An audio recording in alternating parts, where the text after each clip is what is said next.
Let's Take This Outside with Marianne Iveson, the podcast where she speaks to athletes, outdoor professionals, and scientists about why they connect with nature. Dr. Amy Cardinal Christianson is a Métis fire scientist and senior fire advisor who works with Indigenous Nations across Canada on fire stewardship practices like cultural burning. Raised in Treaty 8 territory in northern Alberta and now based near Rocky Mountain House in Treaty 6, her work bridges Indigenous knowledge and modern wildfire science. Formerly with the Canadian Forest Service and Parks Canada, Amy studies wildfire evacuations, advocates for Indigenous wildland firefighters, and collaborates globally on decolonizing land management. She's also the co-author of several books on Indigenous fire stewardship and co-host of the Good Fire podcast. Please welcome Dr. Amy Cardinal Christianson. Amy, welcome to Let's Take This Outside. Thanks so much for joining me. Yeah, thanks for having me here. Off mic, I was mentioning how we were connected, but I thought I would bring it up while we're actually recording. I was recommended to you by Sasha Galitsky, who I interviewed about her documentary Embers. Yeah. How are you connected with her? Because she is so cool. Yeah, Sasha contacted me, I guess, when they were in production for their filming. And yeah, I have to admit that, I was quite drawn to her just as her story as like a filmmaker, but then also, producing this documentary about what it meant to her to be personally experience the impact of the Jasper fire where she lost her home. And so, but what I didn't realize was what an amazing aerial artist that she is as well. So being part of that film and just able to see her art and how it's kind of helped her come back after the fire has been a really great opportunity. And she's just so creative. And I mean, her team as well that she works with have been really great to work with as well. Yeah, it was such a beautiful film. And just to summarize, if you didn't listen to that episode, Sasha essentially is an aerial artist and she performs in ice caves almost, or near glaciers. She's so cool. And her house burned down when she was in Jasper. It's a very cool episode. Go listen to it. But tell me a little bit more about growing up in Treaty 8 territory in northern Alberta and approximately where is that? And what did your childhood look like? And do you remember your earliest memory of fire? Yeah, so Treaty 8, just for people to know, it's basically north of Edmonton, Alberta. Okay. And so I grew up in Whitecourt. It's a small community surrounded by the boreal forest. At that time, I think it was under 8,000 people, but it's much bigger today, like most things have grown. I just remember the forest. I just remember, playing in the forest, but I didn't grow up, knowing that I was Indigenous. So my family is Cree. I say Cree Métis now because there's lots of issues around Métis politics. And so my family was Cree speaking. Part of my family was actually from a disenfranchised First Nation. And the government told us we were Métis. So I have a bit of a complicated family history. But I think I was like most Indigenous people where, in the 80s and 90s, we were kind of separated from our identity. My family, my aunts and stuff, were super outspoken in Métis politics in the city and other things. I don't remember ever being told I was Métis or that I was an Indigenous person. We just had things like that, that were kind of around our life. So I remember growing up being near the forest. And I think for me, my earliest memory of fire was just that, I actually kind of remember they were always around. There was always fires. Part of our family was firefighters. My husband is a wildland firefighter. Yeah, and I remember just there were fire crews in the town and other things. But the most poignant thing probably is that I don't ever remember being scared of fires when I was growing up. I just remember that they were kind of just seemed like a part of life, but never enough really to, personally impact us. I think I was in grade 11 when we had the Virginia Hills fire that went through Whitecourt. And that was the one fire that I remember being kind of more worried about because there was ash falling on cars and other things like that. But I also remember it only being a day or two long and my parents not being super concerned. And so, yeah, I guess that's what I remember about fire is just that it was there, but, I wasn't scared of it or anything. And I think that that's what's really changed for lots of people in the North now, and rightly so, is, that just that the impact of fire on communities, but just also how, like, I guess the summers are just inundated with smoke, right? And it seems like what communities are experiencing up there is just, constant summers of fire. Like, I don't know how else to describe it, and almost like this worry, like, this summer, will it be us? Now, too, like, I hear people from the north talk a lot about, like, snowfall in the upcoming fire season, and I don't remember ever discussing that as a kid. Like, it is what it was. We just, we didn't have that constant fear, constant thinking about fire all the time. Do you think that those conversations happen other parts as well? Because I have a friend who's closer to like Calgary, Banff. Yep. And she even said, and she's like, she cares a lot about nature. And she said, I'm really worried we haven't had a lot of snowfall and I'm worried about wildfire season. Yep. Yeah, I think it's like throughout, like even interior of British Columbia, like I think that people are starting to link that. And I think that's because of, the interesting thing about fire is that it doesn't only affect you locally, where like it obviously affects people that are local to the fire, but because of smoke, it can affect people hundreds of kilometers away, right? So yeah, exactly. In Ottawa, you guys felt it, And it traveled all through Canada into Ottawa. It goes down into the States now, right? So it's definitely not just local. It's become almost a nationwide thing.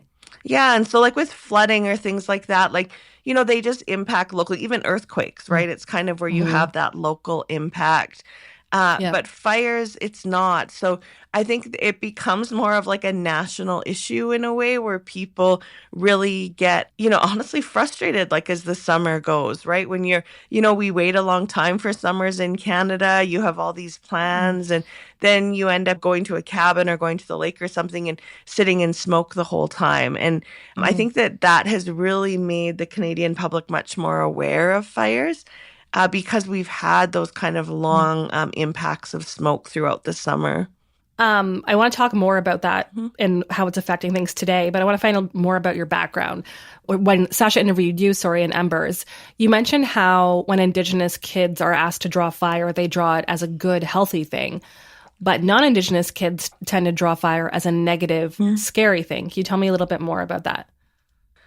Yeah, so I think, for many kids as they're like learning about fires in the north and other things, and especially kids that are reclaiming kind of their cultural knowledge, there is more of an understanding of the role of fire in the forest. But I think, there is this issue about bad fires. And like when I was growing up, I don't remember like being worried about fires, but I even find with my daughters, like they're anxious about fires. Like they'll be like, do you think especially if we get a lightning storm, like, do you think a fire is going to start?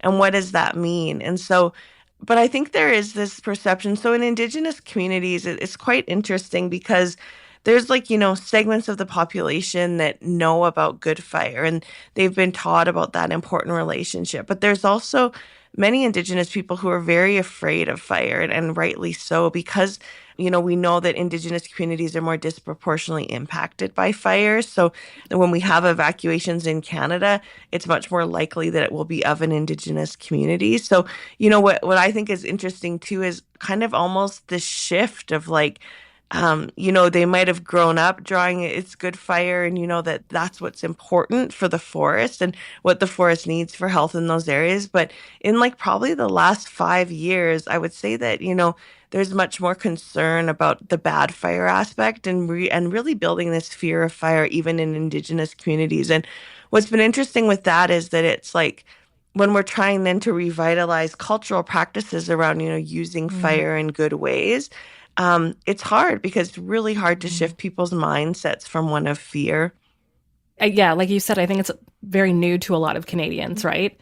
So wrapping our heads around it. Tell me a little bit more, though, about becoming a research scientist. And was that an easy path for you to take? Like, how did you get to where you are now and the knowledge that you have?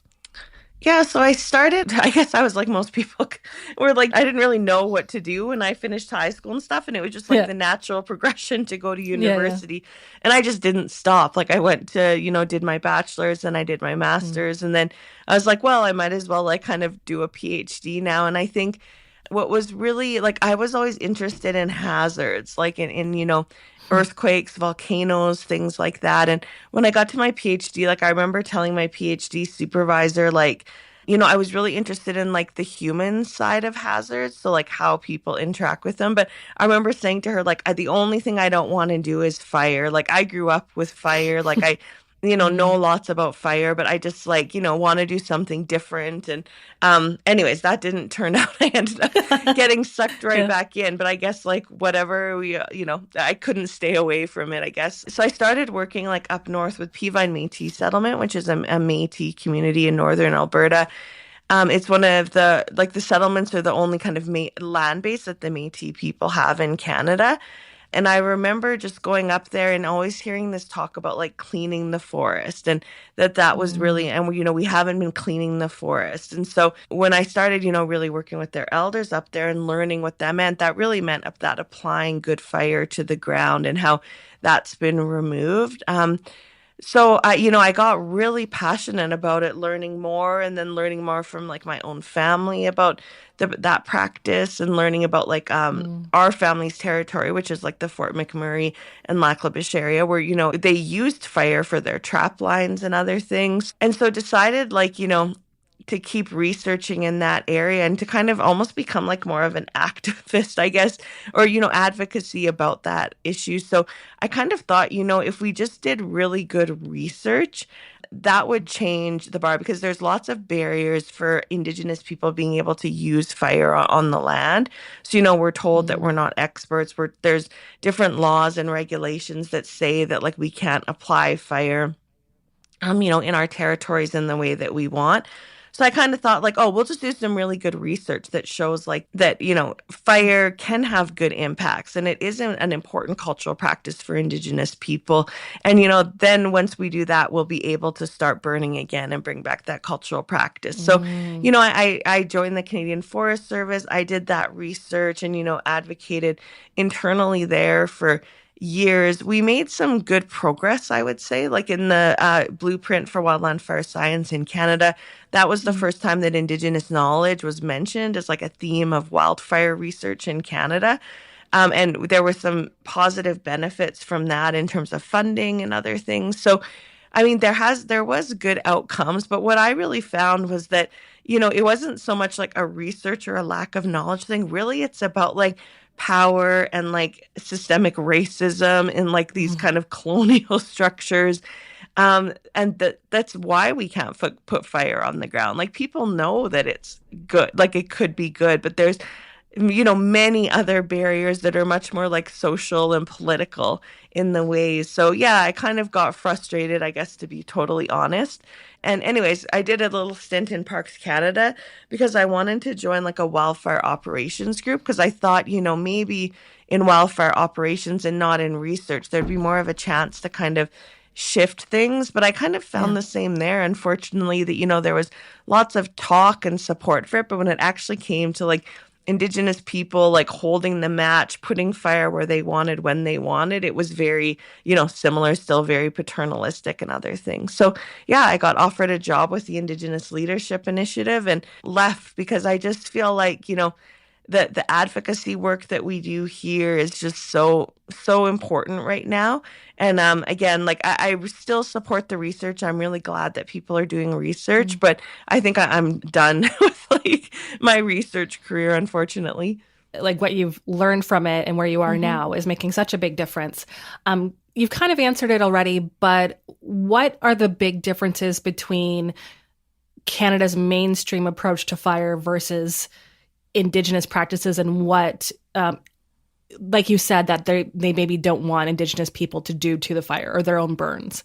Like, what's the difference between good fire and bad fire? Yeah, perfect. Yeah, and I want to say too, like, I get in trouble for this like a lot, because lots of like real, fire people that know fire, they'll say like, well, there's no dichotomy, there's like, there's good fires can have bad things and bad fires can have good impacts. It's not black and white, exactly, right? It's not like, black. Obviously, yeah. We're trying to use it more as like, increasing social knowledge, right, about these kind of ideas. And Indigenous people for a long time have just called the fires that we use like good fires or cleaning fires or other things like that. Yes, cleaning fire. Yeah, and anyways, I do think I deal with too many research scientists that are like, Well, actually, and it's like, oh my gosh, this is just like, we're trying to teach and make people to understand how Indigenous people have used fire. So, when Europeans first came to Canada, they really saw these like records of settlers, like their journals and other things. Like they talk about like the open landscape, the lush landscape, how you could like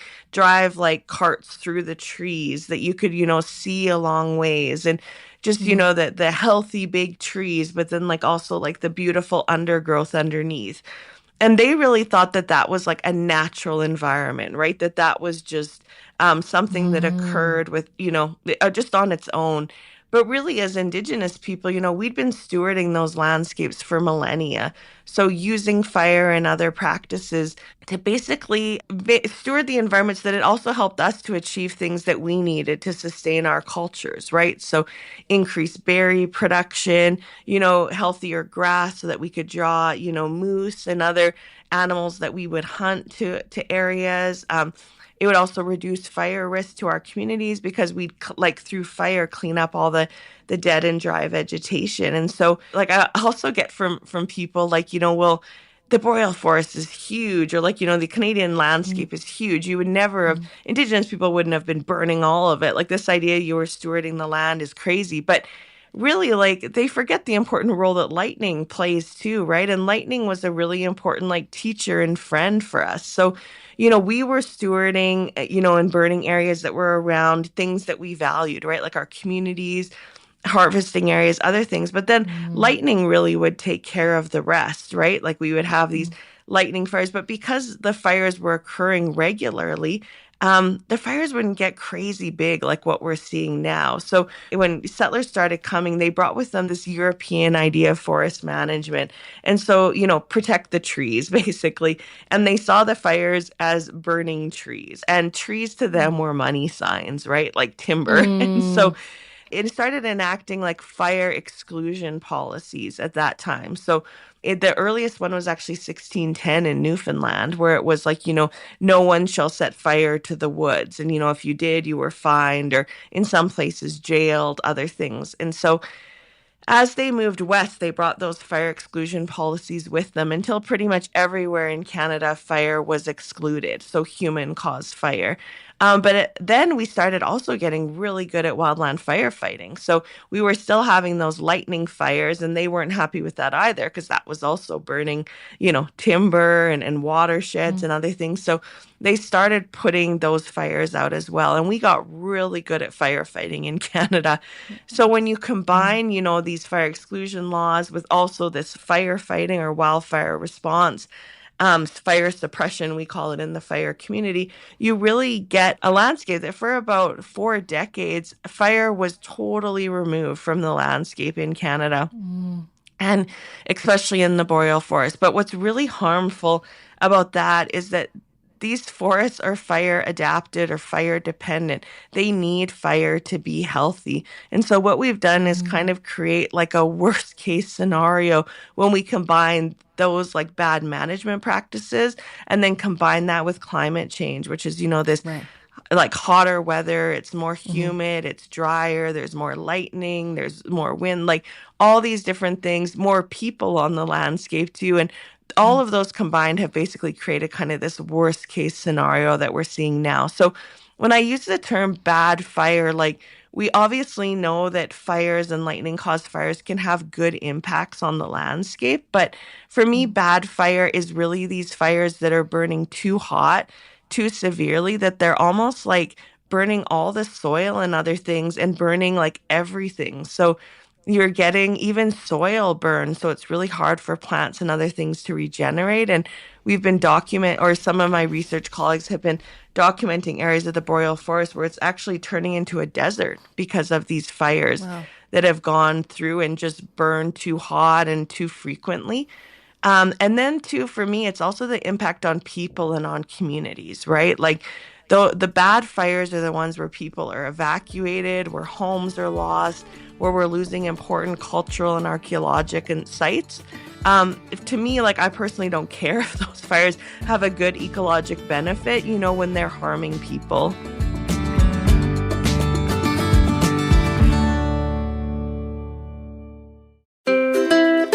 Let's take This Outside now has a newsletter. Keep up to date with outdoor news, events, and great discount codes and deals from our partners.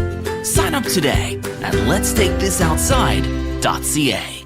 You've said so much there that I have like so many questions on. I wanted to actually get you to explain like how much of it do you think is climate change versus these bad practices versus people or idiots going into the forest when it's dry and smoking cigarettes and leaving their butts out or whatever that is. Like how shocking is it to you the last few years? Has it been like the last 5 years or so where the fires have really got out of control? And then of course Jasper was just a few years ago. Yeah. And for it to come to such a populated area and affected town and burn a third of the town, I believe it was. What does that look like for you as it's affecting Canadians so much more in the last few years? Yes, climate change is like an easy one to point the finger at, right? Because it kind of like slightly removes us and our individual actions from the equation. Even though it is our actions that cause climate change. Exactly. Yeah. It's kind of like this big thing, right? That it's like, it's just like the international corporations that have caused climate change. It's their fault. And not to say like, I don't want to diminish climate change. Like we know climate change is human caused. We know that it's causing devastating impacts on communities. We know that communities in the north are seeing more of the cause of climate change. So again, I don't want to diminish that at all, but if we had healthy landscapes, they would be much more able to adapt to climate change impacts.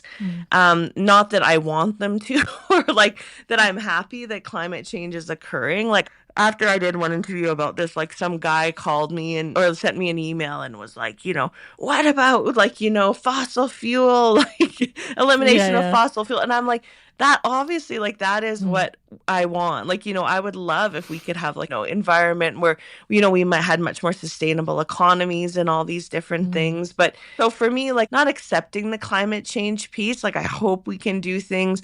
I work all the time to try and, decrease what's happening with climate change. But for me, the biggest impact has been like the forest mismanagement, because we've just done a horrendous job with understanding how the forest works, of eliminating fire and other important natural processes.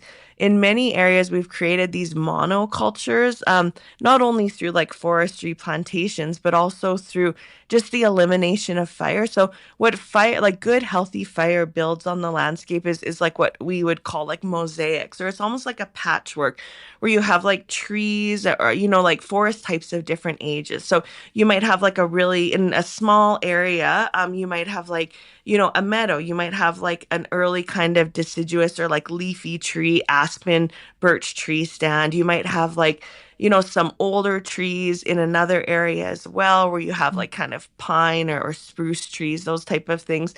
And that continues like throughout the forest. So when you're an Indigenous person and you're going out to get cultural resources or materials that you need, you don't have to go that far because you encounter like a diversity of things as you go. But when we've excluded fire, we've basically eliminated that patchwork idea to the forest. So like, for example, Jasper, like you brought up a few times, like before Jasper burned, like when you would go there, you'd go to like the lookouts or the viewpoints and you'd see like this carpet of green trees, right, from the viewpoints, all the same type of trees, all the same age of trees. And what that does is it really makes those areas prone to disturbances. So like insects like mountain pine beetle or fires that can also occur and come through those areas. And when the fires do start, there's no like patchwork or mosaic or natural fire breaks to break them up. So once they get rolling, it's very difficult to firefight or to stop them from occurring. And we too, like our elders call those like hungry forests, because you have to go so far to get like any different type of resources. Like it's kind of all the same for kilometers and kilometers. And so I think for me, like that's been the biggest thing that I personally see is like that our forest practices have caused these unhealthy forests. When I was growing up, I lived in a forestry town. And we learned that, cut blocks replicate natural forest fires. And I remember even when I grew up, that fire was good for the forest, but, we couldn't have fire because it was so bad for communities. But luckily we had forest companies to save us with putting cut blocks everywhere, because those acted as, the natural fire scars. There's been lots of research. And even when you just look, fires sometimes actually accelerate through cut blocks because you have a lot of slash that's left behind. So it becomes dried out fuel that's there. It's basically a huge firewood patch that's there and ready to burn. A lot of grass that tends to get dried out. And because it's open, also a lot of high wind. So those cut blocks can actually really spread fire too. So again, that's another kind of forest management thing where we thought we were potentially doing something right, but really has added to the problem. And so you were mentioning too, a smoker going out in the woods too, and dropping their cigarette.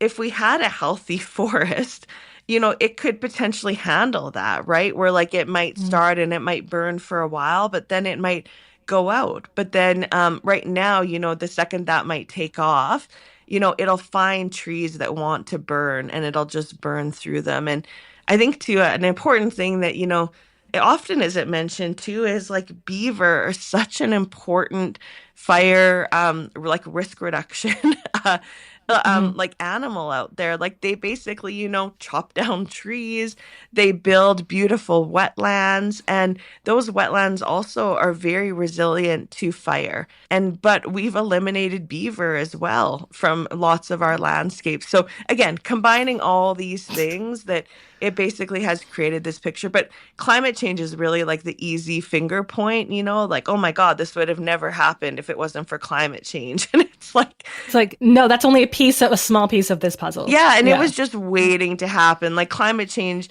I mean, when it comes down to it, right, it's capitalism, overconsumption, all those things that have basically fueled this problem. You know what it reminds me of as you talk about this? It's almost like the forest doesn't have a healthy immune system anymore. Mm-hmm. So when a cold comes along, it's going to get very sick. Yeah. Is that a fair analogy? 100%. Yeah. We use terms adaptive, resilience, other things, but I think that that's a beautiful analogy, is that, when a fire starts, it just, you see in the north, even Jasper, right? That fire, I remember it was sitting in the valley south of town for 3 days and just roaring and building in intensity because it, again, was eating all those same types of trees. And they just get to an age where they're just ready to burn. They just, they're older. There was a lot of dead mountain pine beetle trees in there. And all that it really needed was a wind to push it into town. And unfortunately, when the fires get like that, there's really nothing we can do in terms of firefighters. Once it gets to that point, we've already lost the battle because we haven't properly stewarded that forest. And so for me, that's the other important, thing to mention, is that humans are an important part. I'm blaming us, right, for overconsumption and capitalism, but really the forests need us. I totally disagree with that idea of, the national parks and things where you eliminate people from the forest, because for us, we're an important part of that cycle. We have an important relationship and responsibility with nature, with the forest, and it also has that for us. So it's this big kind of, reciprocity or reciprocal circle, right, where we all kind of look out for one another. And there's things that we as humans can do that make the forest much healthier. You work with Indigenous nations across Canada on fire stewardship.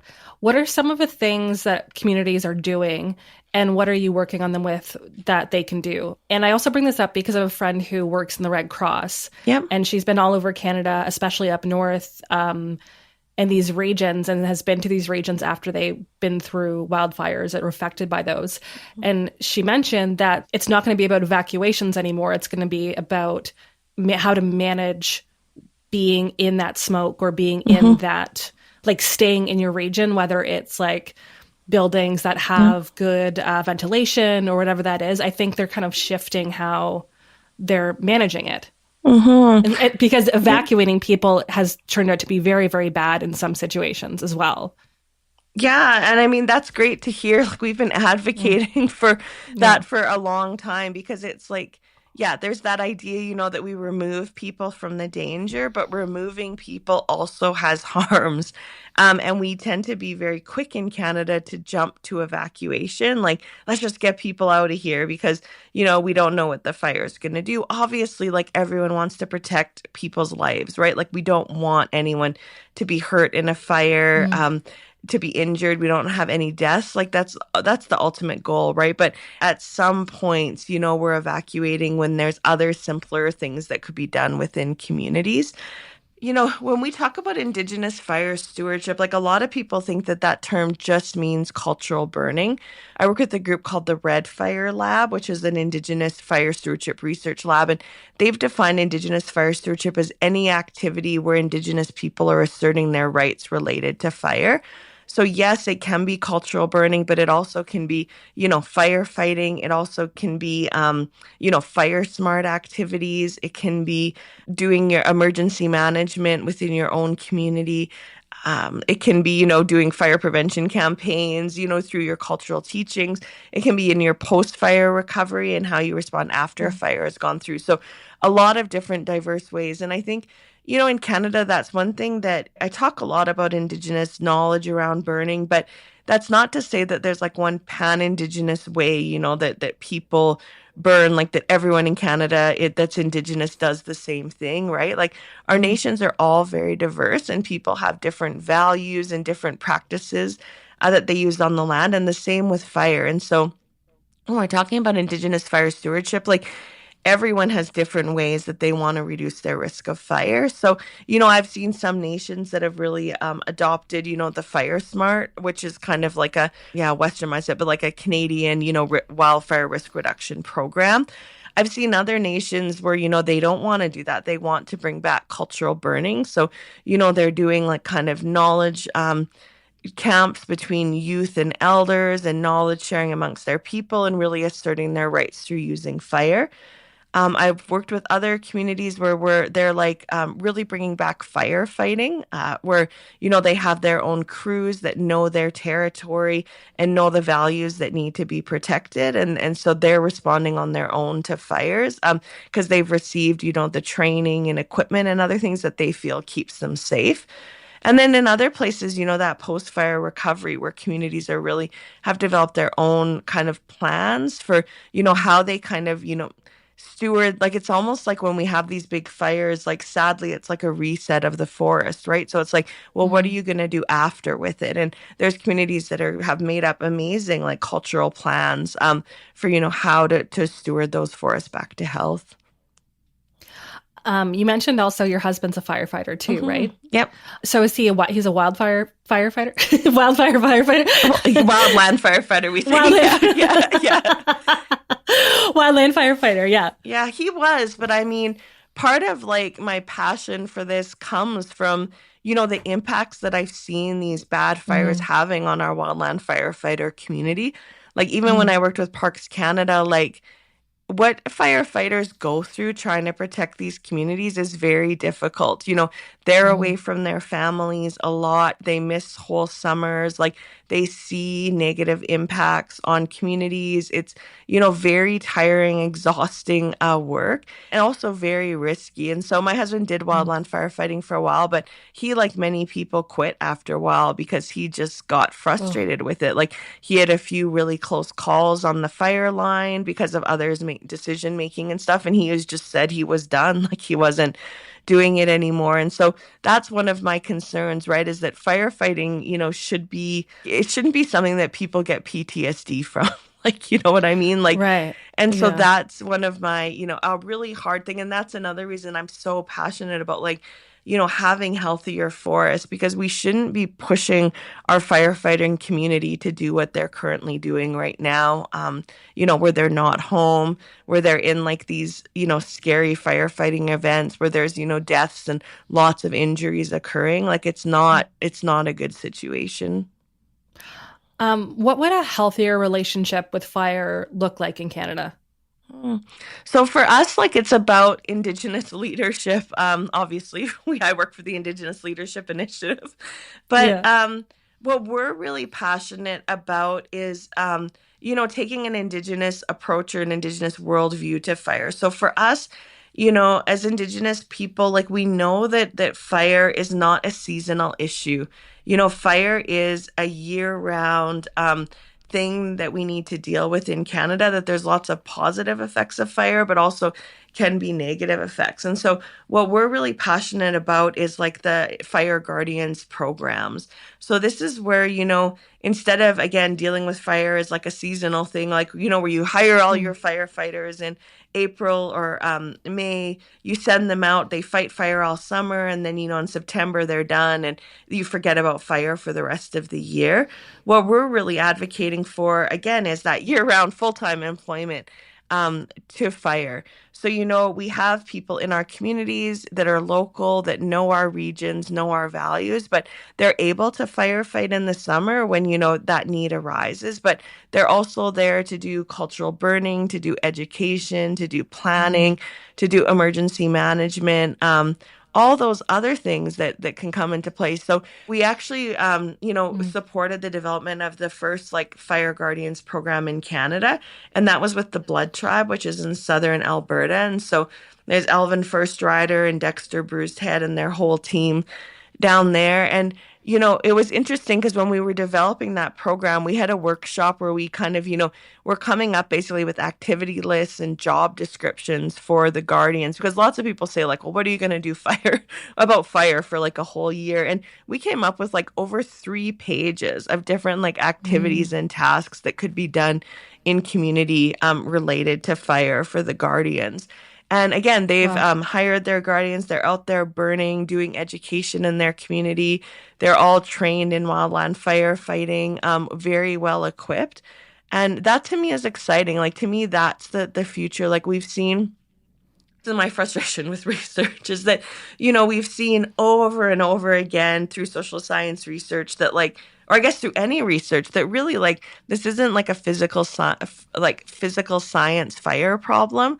We can understand fire and those are good things, but the ultimate issues are, social, political, economic. Those are the big kind of issues that we have around fire in Canada. And why communities are at risk. We can come up with the best plan for a community based on the science that's there, using all the best computer modeling. But if the community says screw it, that doesn't align with what we want to see. Yeah. There's no point, right? So you need to really start with that human element first. And that's what social science shows us over and over again, that the best solutions are local, that where people's values are integrated. And in Canada, what we've really done in the last few decades, besides just the, fire suppression and exclusion, is that we've also centralized firefighting. So a lot of our firefighting, people who are employed year round in governments, they're located in urban centers now. Their decision making and doing other things from those places. So they're even removed from these remote areas where they're, supposed to be supporting and other things. And there are, some regional practitioners, but a lot of times their decision making is thwarted by, these kind of more urban or higher up centers. I feel like what you're saying right now, it doesn't just apply to fire. I feel like it applies to so many things in our society and why things are failing in certain areas. Yeah. So, yeah. Right. I agree. I think it's just frustrating to see over and over again when we know this was, and also part of it is this dependence with fire on political cycles, right? And kind of who's in power and what they care about. And so you get just over and over, this new administrations, you're kind of having to re-explain the problems to. But what doesn't change is really local people. I remember working with this Indigenous group in New Mexico, and I remember one of the elders went up and he was talking to one of the forestry guys, and he was saying to him, you're here for a few days, or some of your colleagues might just be posted to this region for a few years and then get a job promotion and move elsewhere. And even if you have your whole career here, it might be 30 or 40 years. But he's we've been here for millennia. I'll be here my whole entire life. My grandchildren will be here. And so he was kind of making the case, that that's, the people that should be supported there in that decision making, and, that they matter too. But we have this really weird thing with fire about like, who is the expert, right? So is it like, the person who's gone to university, who's trained in Booksmart, who sits in the Urban Center Provincial Operations Center? Or is it like that local land user, who's out all the time, who knows the cultural values, who also understands fire, but in a different way, but doesn't have the certificate? So it's kind of this really, like, I would say it's interesting to witness if it wasn't so freaking sad and like frustrating that we still don't figure out like what's the better way to do things. Yeah, like hopefully collaboration would be the way to fix it. Better collaboration. Yeah, collaboration has been interesting. Like, I would say like in the last 10 years, there has been a lot more openness to Indigenous fire. Like, we would never have been talking about it like at some of the levels that we are right now 10 years ago. But what the issue I would say is that there's still like a lot of like romanticism and like reluctance to shift power. So even when we're having this like more positive collaboration or other things, it's still the ultimate authority is always still the provincial agencies. Like, for example, British Columbia has like a cultural and prescribed fire group. They've developed like a lot of really great relationships with Indigenous nations, but still like they're the ultimate authority of like, it's their burn plans that have to get signed off on. So they're the ones that say, yes, this is okay, or no, this isn't okay. And so what we really want to see is much more Indigenous autonomy in these areas where we're also recognized as knowledge holders and decision makers. Can you tell me a little bit more about your podcast, Good Fire? Yeah, so the Good Fire podcast started about, I guess, over 10 years ago-ish now. Wow. I actually went to like a conference where the speaker there was talking about like all the academic papers that he wrote and no one would read, but then he like launched this podcast series on firefighter health. And this was kind of back before, podcasts were really popular. And he said like, no one read his academic papers, but he was having like thousands of firefighters tune in for these podcast episodes because they could like listen, to like, because it was all about like, kinesiology and, like squats you could do or like, stuff you could do to like protect your knees, all that kind of stuff. And so he said that for him, that really hit the community. And so I'd been thinking for a long time about doing like a podcast or some type of storytelling thing. And the second he said that, I was like, oh my goodness, that's like, we need to launch into this. But excuse me. But I was like very naive. I was just like, oh, I'll just like, record it on my iPhone, like stuff like that. And one of my friends was like, no, like if you want to do a podcast series, like you need to do it properly and like talk to someone. And luckily, like Matt Christoph was a colleague that I recommended. He had like the Your Forest podcast. And so, I chatted with him. And the idea was just to like basically talk to my friends and record them, because every time I talked to them, it was just like so interesting. And at that time, that was around 2017, 2018, when all the big fires in British Columbia were happening. And there was kind of this explosion in interest in Indigenous fire. And honestly, I kind of got sick of like talking about the same things over and over. And, not as much to media, but like there was lots of like, academic, like universities that wanted me to come speak and do an intro class and all these things. And I was like, it would be cool if we just had some resource instead we could send them. So that kind of led to the start. And now we're 3 seasons in. We're going to start recording the 4th season soon, which is a collaboration with the Fire Generation, a collaborative that's in the States. Oh, wow. Yeah, and so it's going to be on intergenerational, so looking at like youth and elders and how they're sharing their knowledge around fire. The last season, season 3, was matriarchs. It was all about Indigenous women in fire, which again is like fire's turned into this huge like patriarchal, male-dominated paramilitary thing. But really, fire should be about all of us, and especially about women, and about tending and stewarding and caretaking. If Canadians could change one thing about how we think about fire and land, what would you leave them with? What would you want that to be? You know what? I would say like that the ultimate message, I guess, is that it's actually not even about fire. Like we talk about fire a lot, but fire is just like one of the ways that we can steward to have a healthier landscape. And, so for me, like the ultimate goal really is like that healthy, resilient landscape that we can all benefit from so that Indigenous people can practice our cultures on, but that also non-Indigenous people can, have and feel safe with and, go and do their recreational and other activities and, have healthy forests around their community that they're not afraid of. And it also comes down to like, when we have those healthy landscapes, we also have like healthier people, right? And when we have people out actively caretaking in those spaces, their mental health is better, their physical health is better. We have a lot of studies around that. So I guess that's my thing, like, for the Canadian public is, it's just, in the end, it's not about fire. It's so much bigger. And it's really about our relationship with the land. Amy, thank you so much for joining me. I really appreciate it. And I just learned so much today, not just about fire, but how we can take care of the land. Yeah, thanks so much for having me, Marian. It was great to chat with you. Thanks for listening. For more Let's Take This Outside, go to letstakethisoutside.ca. A production of the Sound Off Media Company.